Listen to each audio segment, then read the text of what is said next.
श्री शिवाय नमस्तुभ्यम। हर हर महादेव। जय श्री महाकाल। भक्तों, आप सभी को पूर्णिमा तिथि की हार्दिक शुभकामनाएं। आज की इस वीडियो में हम लेकर के आए हैं आपको पूर्णिमा तिथि के दिन करने वाले कुछ खास उपायों की जानकारी। पूज्य पंडित प्रदीप मिश्रा जी द्वारा बताए गए इन उपायों को उनकी कथा में बताया था, जो कि हम इस छोटी सी वीडियो में आप सभी के लिए लेकर के आए हैं। तो आप सभी से विनम्र निवेदन है कि अगर अभी तक आपने चैनल को सब्सक्राइब नहीं किया तो चैनल को सब्सक्राइब जरूर कीजिए और वीडियो को लाइक करके कमेंट में हर हर महादेव श्री शिवाय नमस्ते लिखना बिल्कुल न भूलें। सबसे पहले उपाय की बात कर लेते हैं। अगर आपके जीवन में कष्ट, दुख, परेशानी है जो खत्म होने का नाम नहीं ले रहे हैं, कोई ना कोई दुख की घड़ी चलती रहती है आपके जीवन में, दुख के आंसू सूखने का नाम नहीं ले रहे, तो आपको एक छोटा सा सरल सा उपाय करना है। इस उपाय के लिए हमें क्या लेना है? हमें लेना है महादेव की सबसे प्रिय वस्तु बेलपत्र। बेलपत्र कहीं से खंडित नहीं होना चाहिए। साथ ही आपको लेना है एक ही समी पत्र। एक समी पत्र ले लीजिए। इसके साथ गिन करके लेना है 7 चावल के दाने। चावल के दाने भी टूटे फूटे नहीं होने चाहिए, साबुत चावल के दाने होने चाहिए। इसके साथ ही लेना है 5 सफ़ेद पुष्प। सफ़ेद पुष्प ले लीजिए। पूर्णिमा का सबसे अचूक उपाय है, तो ध्यान रखिए सफ़ेद फूलों के अंदर एक फूल भूल से भी मत लीजिए। केतकी का जो फूल होता है इसको आप भूल से भी मत लीजिए। इससे को अगर आप भोले बाबा को समर्पित कर देते हैं तो 1000 गौ हत्या का पाप आपको लग सकता है। इसके अलावा आप कोई भी पुष्प ले सकते हैं। केतकी का फूल ले लेना है, 5 सफ़ेद पुष्प ले लिए, एक तांबे का पात्र शुद्ध जल से भरा ले लेना है, एक समीप पत्र, एक बेलपत्र, 7 चावल के दाने, 5 पुष्प लेकर के आपने साथ में रख लेना है। और एक दीपक जो आपको तैयार करना है, मिट्टी का दीपक ले लीजिए आप, चाहे आटे का ले लीजिए। इसके अंदर आपको गोल बाती लगाना है, गाय का घी आपको इसके अंदर डालना है। अब आप शिवलिंग के पास पहुंच गए। किसी भी समय आप इस उपाय को कर सकते हैं। पूर्णिमा का सबसे अचूक उपाय है। जैसे ही आप पहुंचेंगे उत्तर दिशा की तरफ मुख करके खड़े हो जाना है, या आप बैठ जाइए, जैसे भी आप कर सकते हैं वैसे करिए। अब आपने क्या करना है, उस कलश को रखना है। जो पूजा पाठ आपको करनी है वह पहले कर लीजिए। अपना नाम और गोत्र बोल करके जो 7 चावल के दाने लिए हैं उन चावल के दानों को आपको इस कलश में डालना है।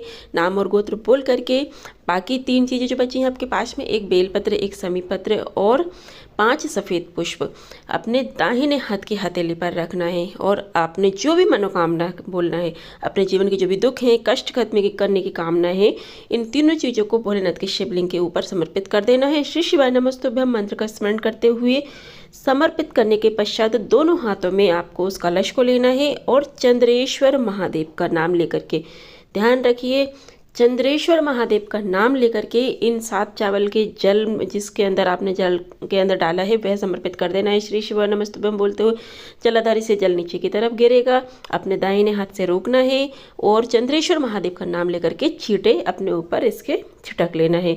उसके बाद देखिए आपके जीवन के सभी कष्ट बाबा की कृपा से शीघ्र दूर हो जाएंगे। बहुत ही अद्भुत उपाय है, आप इस उपाय को जरूर कीजिए। चलिए बढ़ते हैं अब अगले उपाय की ओर। अगला उपाय पूज्य गुरु जी ने बताया है कि धन को लेकर के, जब धन की समस्या हो, पैसे की समस्या हो, कर्ज बढ़ता चला जा रहा हो, घर में धन कहीं से भी नहीं आ रहा है, आप मेहनत बहुत करते हैं लेकिन आपके घर में धन बचता ही नहीं है, अनावश्यक खर्चे बहुत ज़्यादा हो रहे हैं, तो किसी ना कोई पैसा खा करके चला गया है, पैसा नहीं लौटा रहा है, माँ लक्ष्मी जी आपसे रूठी हुई हैं, कोई व्यापार है, दुकान है, वह नहीं चल रहा है, ठप हो गया है, तो पूज्य गुरुदेव ने कहा है कि कुछ करने की ज़रूरत नहीं है। एक छोटा सा कार्य आपको करना है। पूर्णिमा के दिन अगर आपको संभव हो तो आप आम के पत्ते लेना है। आम के पत्ते नहीं चाहिए आपको, क्या है, जो गिरे हुए आम के पत्ते होते हैं ना, सूखे आम के पत्ते, उन सूखे आम के पत्तों की ज़रूरत पड़ेगी। कितने लेना है? 11 सूखे आम के पत्ते लेना है और आपको उन्हें घर लाना है और उन्हें जला करके उनकी भस्म तैयार कर लेना है और 11 आम के पत्तों की उस भस्म को इकट्ठा कर लेना है। साथ ही आपको लेना होगा थोड़ा सा लाल चंदन या फिर पीला चंदन, थोड़ा सा लेना है गाय का घी। गाय का घी केवल 1 बूंद आपको गाय का घी लेना है। आपके अभी काम नहीं आएगा। अब आपको करना क्या है, एक जो आपने जल भर लेना है और जो भस्म आपने तैयार की है वह रख लेना है। आप शिवलिंग के पास किसी भी समय आप पूर्णिमा के दिन उत्तर दिशा की तरफ मुख करके खड़े हो जाना है, बैठ जाना है, अपनी जो भी पूजा करनी है वह कर लीजिए। फिर शिवलिंग के ऊपर आपको 11 आम के पत्तों की जो भस्म आपने वह अच्छे से उसका लेपन कर देना है। श्री शिवाय नमस्तुभ्यम मंत्र का स्मरण करते हुए चंद्रमौली महादेव के नाम से आपने वह भस्म लगा देनी है। अपनी कामना कहना है, कामना कह करके इस भस्म को निकाल करके किसी भी एक पात्र में इकट्ठा कर लेना है और जो जल आप लेकर गए हैं वह जल आपको समर्पित कर देना है। श्री शिवाय नमस्तुभ्यम मंत्र का स्मरण करते हुए और समर्पित करने के पश्चात जो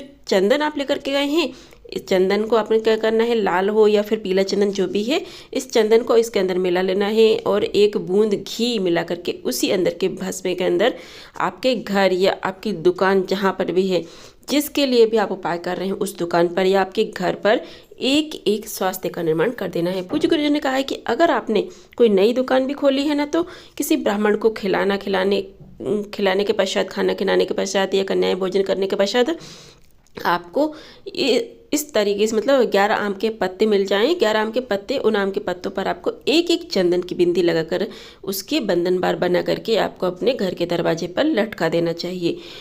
ऐसा करने से मात्र से आपके घर में माँ लक्ष्मी का आगमन होने लगता है। ये चीज़ ध्यान रखना है कि आप इसका बंधन बार बनाएंगे तो आप किसी भी कलावे में बनाएंगे, ये चीज़ ध्यान रखना है। सूती कलावा जो होता है ना, ये सूती कलावा जो होता है ना, उसमें बनाना है आपको, किसी और धागे से नहीं बनाना है। और इस तरह से आपको इस उपाय को कर लेना है। आपकी जो भी दुकान है, व्यापार है, उसमें जो भी धन से जुड़ी समस्या है वह दूर हो जाएगी।